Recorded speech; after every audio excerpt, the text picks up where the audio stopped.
Disitulah tokoh-tokoh pejuang Islam di penjaranya. Siapa yang melawan dia penjara, dimasukkan ulama ke dalam penjara. Anjing herder mau makanan enak, ini deh, ini daging ulama enak nih, tak ada barang haram di dalam, makan. Datang anjing herder itu menjilat darah ulama sampai bersih sebersih-bersihnya, dan penjaga itu menengok dengan matanya. Allah mau menunjukkan, kata kalian mukjizat tak ada, mukjizat masih ada. Anjing pun masih bisa membedakan mana ulama, mana perampok, mana penjahat. Tapi hari ini ada manusia yang katanya sudah lulus fit and proper test, tak bisa membedakan mana ulama, mana perampok. Tak tahu dia mana yang mesti ditangkap, mana yang mesti dilepaskan.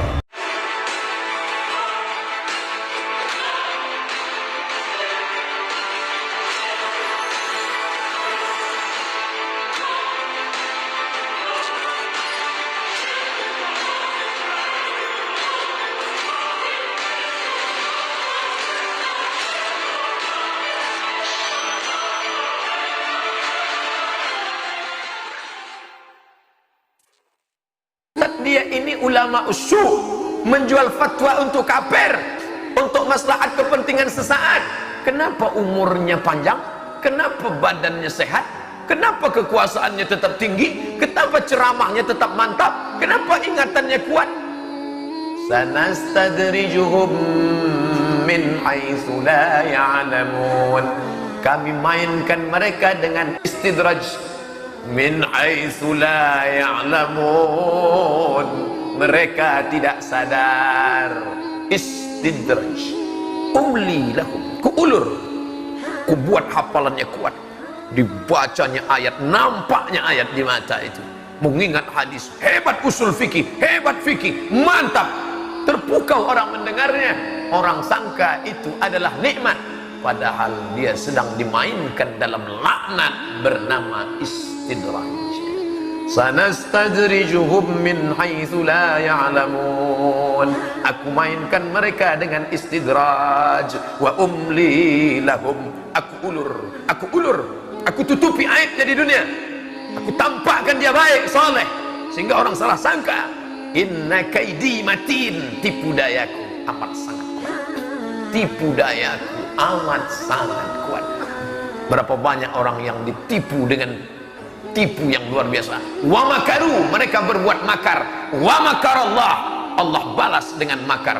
Wallahu khairul makirin, Allah paling pandai membuat makar, tipu daya.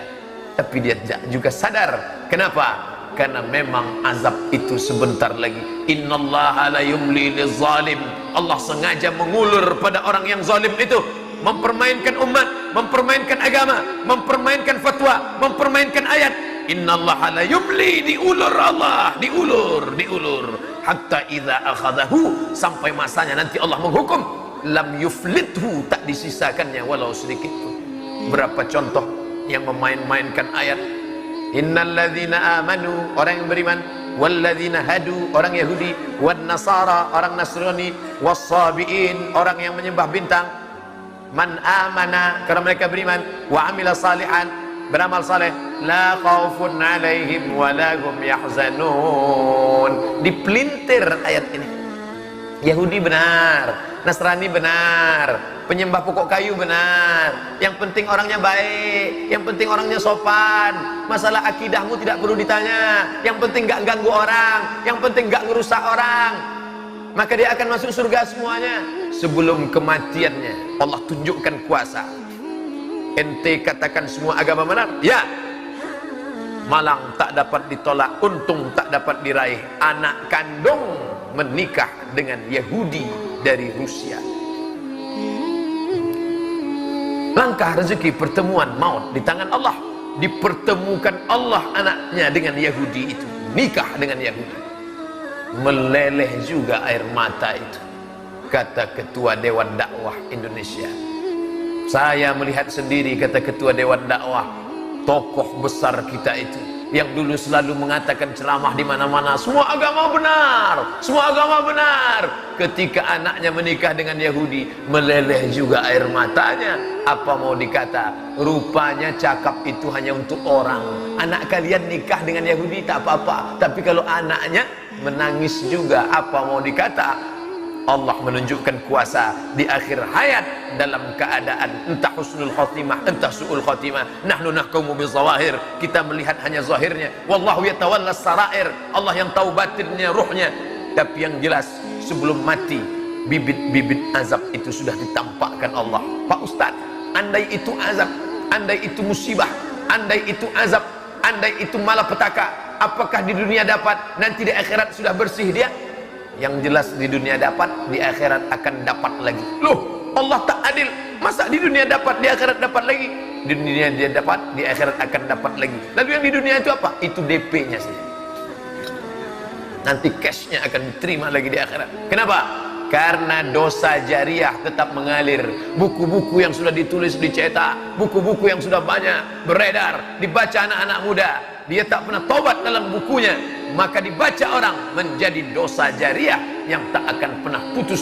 Madamatis samawati wal ard, selama langit di atas, selama bumi di bawah, selama buku itu dibaca orang. Liberal, sekuler akan terinspirasi dari buku itu. Man sanna fil islami sunnatan hasanatan, siapa yang mengajarkan yang baik, falahu ajruha, dia dapat pahalanya. Wa ajru man amila biha, orang lain yang mengamalkannya mengalir pahalanya. Min ba'dihi, setelah dia mati, min ghairi an yanqusa min ujurihim syai'un, pahalanya tak berkurang walau sedikit pun. Man sanna fil islami sunnatan sayyi'atan, siapa yang mengajarkan yang buruk, yang jelek, yang jahat, yang kotor, falahu wizruha, dia dapat dosanya. Wa wizru man amila biha, dosa orang lain yang melakukannya. Terus berganti zaman, berganti terus, maka dia sedang menuai dosa, dosa, dosa, dosa, dosa, dosa, dosa, dosa. Setiap hari mendapatkan tetesan dosa, dosa jariah. Sampai kapan? Min ghairi an yanqusa min auzarihim syai'un, dosa mereka tak berkurang, mereka dapat 100, dia pun dapat 100, mengalir terus. Maka kita berpikirlah untuk berbuat yang baik-baik. Adapun mereka yang sudah memakai topeng-topeng agama untuk merusak agama Allah ini, kita jaga dengan pengajian yang tetap istiqomah. Datang ke majelis tafsir Al-Ma'rifah, datang ke kajian Anda bertanya, mufti menjawab di Ar-Rahman, datang kajian penyakit-penyakit hati bersama Dr. Saidul Amin, kajian fatwa bersama Dr. Mawardi Muhammad Saleh, kajian tafsir bersama Dr. Mustafa Umar. Jaga istiqomah, bawa anak istri, keluarga, sahabat. Kita ciptakan komunitas yang baik. Kam min fi'atin qalilatin, betapa banyak kelompok yang sedikit, ghalabat fi'atan katsiratan, akan membuatkan, mengalahkan, bisa membuat seperti air bah yang besar sehingga hanyutlah semua kotoran-kotoran sampah-sampah itu. Kenapa? Karena semua berawal dari kecil. Al-Imam Asy-Syahid Hasan Al-Banna, Profesor Doktor Kiai Haji dari Al-Azharkah dia? Bukan.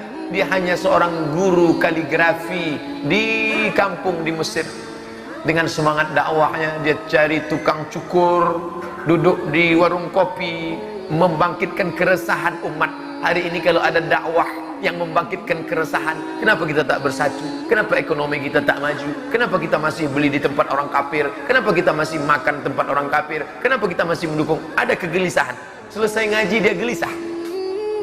Setelah saya ngaji, gelisah saya dengan keadaan. Alhamdulillah. Yang parahnya adalah kita merasa adem, ayem, tentram, tenang. Bapak Ibu, apa yang terjadi ini sudah tertulis di Lauhil Mahfuz. Maka tenang sajalah. Kita terima saja apa adanya. Pejamkan mata, banyak-banyak berzikir. Astaghfirullah Rabbal baraya, astaghfirullah minal khataya. Kalau anak kita dilarikan orang, sabar aja. Astagfirullah. Kalau bini kita dilarikan orang, biarkan aja. Tarik nafas panjang. Ya Allah, ya Allah. Kalau agama kita diinjak-injak orang, jangan pikirkan Allah Maha Besar untuk menolong agamanya. Agama ini tak perlu ditolong. Ngapain kita tolong-tolong agama ini? Seolah-olah dia tak mampu menolong. Al-Aziz, Al-Jabbar. Biarkan agama ini pijak-pijak orang. Yang penting kita tenang. Ustaz setan itu. Tak betul. In tansurullah kalau kau tolong agama Allah ini, yang surkum, dia akan menolongmu. Tsabit aqdamakum. Ulama-ulama di penjara. Sahabat saya naik, saya menengok juga tapi tak ketemu dengan penjaga itu. Sahabat saya naik ke Qal'ah. Qal'ah artinya tembok, tembok yang dibangun oleh Muhammad Ali Pasha. Muhammad Ali Pasha membangun tembok masjid yang indah di Mesir. Tapi pada masa rezim kekuasaan Gamal Abdul Nasir, disitulah tokoh-tokoh pejuang Islam di penjaranya. Siapa yang melawan dia penjara. Disediakan anjing herder yang lapar di situ. Lalu ulama-ulama itu dicambuk, berdarah-darah, darah bau amis. Anjing herder lapar mencium bau darah, dimasukkan ulama ke dalam penjara itu. Anjing herder mau makanan enak, ini deh, ini daging ulama enak nih, tak ada barang haram di dalam, makan.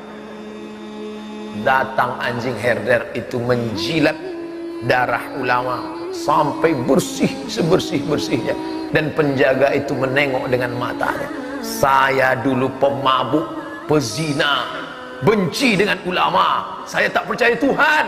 Mata saya melihat anjing yang lapar itu menjilat luka ulama itu dan bersimpuh di hadapan ulama. Itulah yang membuat saya tobat. Dan di akhir usianya menjadi penjaga masjid, bercerita kepada salah seorang sahabat yang berkunjung ke Qal'ah, tembok benteng Muhammad Ali Pasha. Allah mau menunjukkan, kata kalian mukjizat tak ada, mukjizat masih ada.